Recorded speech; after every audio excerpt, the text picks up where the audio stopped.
Hello there and welcome. In this episode I'm going to be showing you how to clean and maintain the Fluval FX4 filter. This will also apply to the FX6 as they are very similar filters. So the first thing you want to do, of course, is turn your filter off. The next thing we're going to want to do is secure our pipework. So to do that you just turn these valves. And what that does is when you remove these valves it keeps the water in the pipework, just making it a little bit easier to prime. Not that these filters are hard to prime anyway, but it just makes life a little bit easier. The next thing we want to do is to drain this filter because we're going to want to move it and the water is very heavy. So to do that we are going to connect a bit of hosing to that utility valve down there and let the water drain out due to gravity. So when you buy an FX4 filter you do get a length of hosing with it, and that's suitable for use on this utility valve, so just connect it up as shown. So I need a little bit extra reach to go out of the door because I'm draining it straight outside. To do that I have used a hose lock tap adapter and I've used a normal hose connector.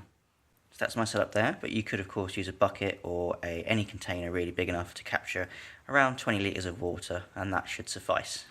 So now what we need to do is remove both of these hoses, and that will allow air to enter the filter, and when we open that valve it should all come out. So you should have something like this. Now do remember to close these valves, otherwise your entire tank will start pouring out. So now we're going to open up that utility valve and let the water out of the filter.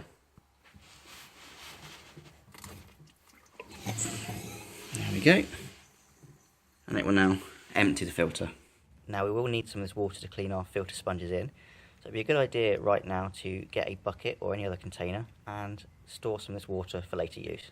So it shouldn't take too long for your filter to drain, and once that's done all you need to do is reclose this valve, remove your pipework, and then we can take the filter to the area that we're going to clean it in. Okay, so we are now in the position to clean our filter. We've got our container with our aquarium water in there that we're going to use to clean our media. You can also use chlorinated tap water as well if you haven't got enough aquarium water to do so. First thing we need to do then is open up the filter. To do that we obviously unscrew these holders here, making sure to do so opposites, so like that, not one by one around the seal, just to make sure that it doesn't bend the lid. And you should end up with something like this. Now I tend to clean this filter every month or so, and owing to its state now you can tell that I've got a lot of big hungry fish that poop a lot. But this isn't too bad for an FX4 filter, it can handle a lot worse than this. So now we need to take out the media trays and start cleaning.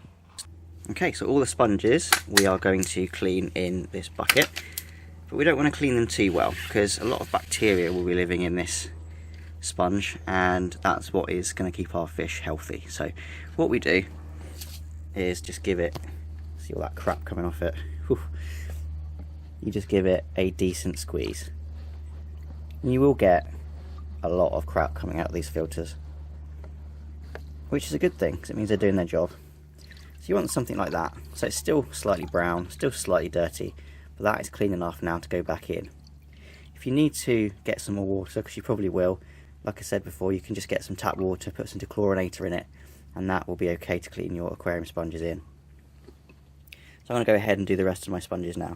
So sponges have all been rinsed and they're about as clean as you want to get them, but we've still got all this filth. Now this is all dirt, we need to get rid of this filter.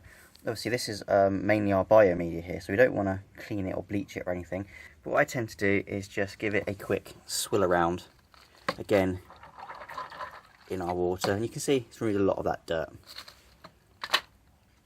Obviously for bigger trays it's a bit harder, but you can still do something like this. And we're not going to get rid of all the dirt, but you can see in comparison that's what I've just done. And that one's still dirty, so it does a good job.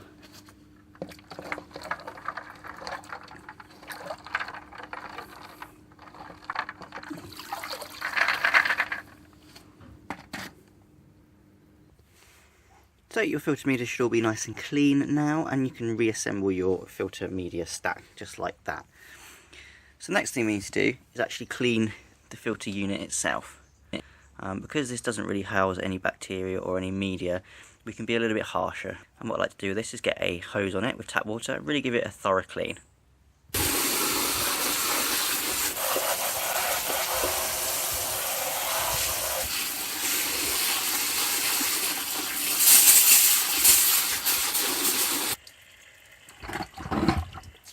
You can see all the crap that's come out of that as well. But, you know, this is just the housing for the media, so you don't need to worry about using tap water on this. It's perfectly fine. Another thing we can do, but you don't need to do it that regularly, is remove this motor using these two screws and give the impeller a good clean, because it will need doing. But I won't be doing that in this video. So that is the filter cleaned, and we just tighten it up again using the alternating method that I've described, and this just stops the lid bending or any seals being broken, and you'd carry on like that. Okay, so now we put your filter back where it needs to be. So the next thing we need to do is fill up this filter a little bit, because obviously without any water in it, it won't prime properly. To do that, reconnect one of your hoses and simply open the valve. It should create a siphon, refilling your filter, as you can hear. Now you've got to be really careful not to overfill it, because it will come spurting out that hole, but you can just about see down the hole there, it's level of fill. And we're getting close. This is the tricky part, you don't want to get it over your wooden flooring. There we go, I think we just about got it. So now we can connect up the other connector, open both the valves, and then turn the filter back on. So we'll now turn the filter back on, and because of the smart pump, it will auto prime, purge any air in the system, and you are good to go. When you turn it back on, you will get a big burst of junk come out the filter, but that will clear pretty quickly. Obviously now you need to replace any water you've removed from the system, which will be a few litres, but your filter is clean and working. So thank you for watching, hope it's been helpful, and happy fish keeping.